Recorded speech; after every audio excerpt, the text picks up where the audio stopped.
Naawa ako kay Ate Pam.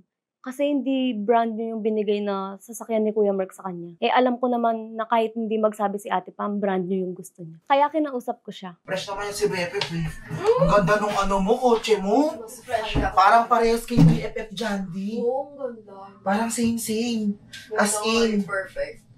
I like it. Fairness din ha. Yes. Hindi, kilala ko si Ate, hindi masaya. Mas maganda kung brand new. Huh? Alam ko itsura ni Ate Pam. Masaya siya pero mas masaya siya kapag brand new yung promise. Baka maiyak pa siya. Sabagay. Hindi din, masaya ka pa rin naman. Oo. Oo, pero mas masaya siya kung brand new. Siyempre, dami-daming pera ni Kuya. Bakit di pa brand new binili? Oo nga naman. Etong above na to, visit din to eh.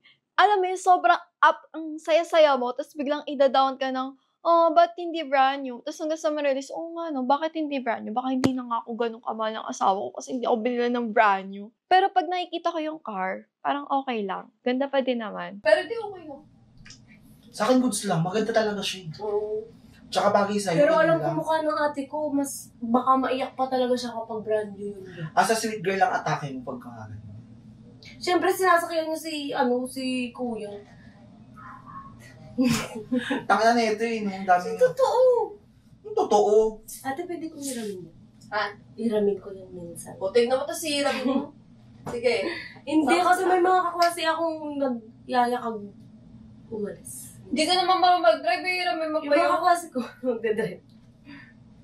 Umaya mo pa. Papaturo kay Dream. Mabangga pa yun. Papaturo kay Dream magdadrive. Oo. Magkano pa ayos pag nabangga? Magasgasan nga lang yun. Oo, no? Tsaka bigay sa akin ng kuya mo. Ingat ako.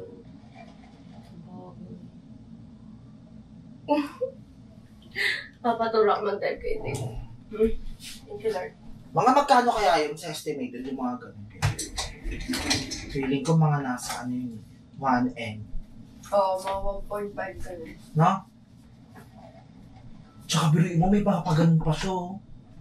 May mga pa-sunproof ba yun, Keme? Bongga, ang ganda. Tsaka ang ganda na yung Sana rin magbigay ng sasakyan sa akin.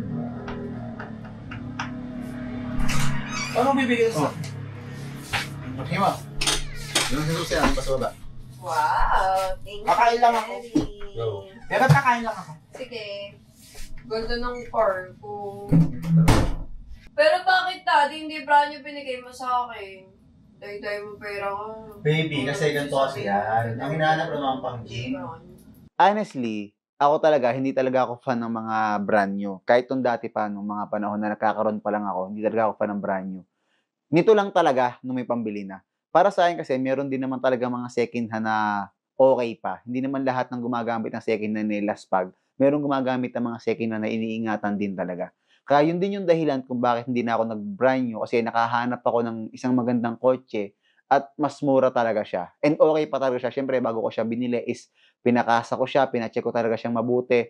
At yun ang dahilan kung bakit hindi na ako nag-brand new. Kasi para at least kahit papano, makasave pa ako ng pera. Ha? Grabe din, ang ganda-ganda. Ano yun? Almost brand new yun, yung kotse na yun. Kahit na hindi pa rin brand new, that brand new. Okay na yung asawa. Almost lang. Hindi ka ba masaya? Yung ibang tao nga, walang kotse. Ikaw, meron ka, pang GG mo lang. Yung ibang tao yun, asawa mo ko. Kaya nga, pero okay na. Hindi mo ba nagustuhan? Nagustuhan ko naman, pero sana brand new. Okay na yung asawa, ano? Parang di mo naman ako love niyan eh. Ha? Isang sabi mo nga lang, nagkaano ko ng kotse, hindi lang kita, di pa rin kita love. Happy ka ba? Opo, super. Ang ganda. Wala siyang, ay, very ito na. Ganda ng kotse mo, ha?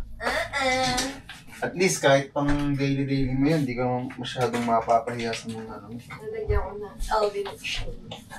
Ay, hindi na to?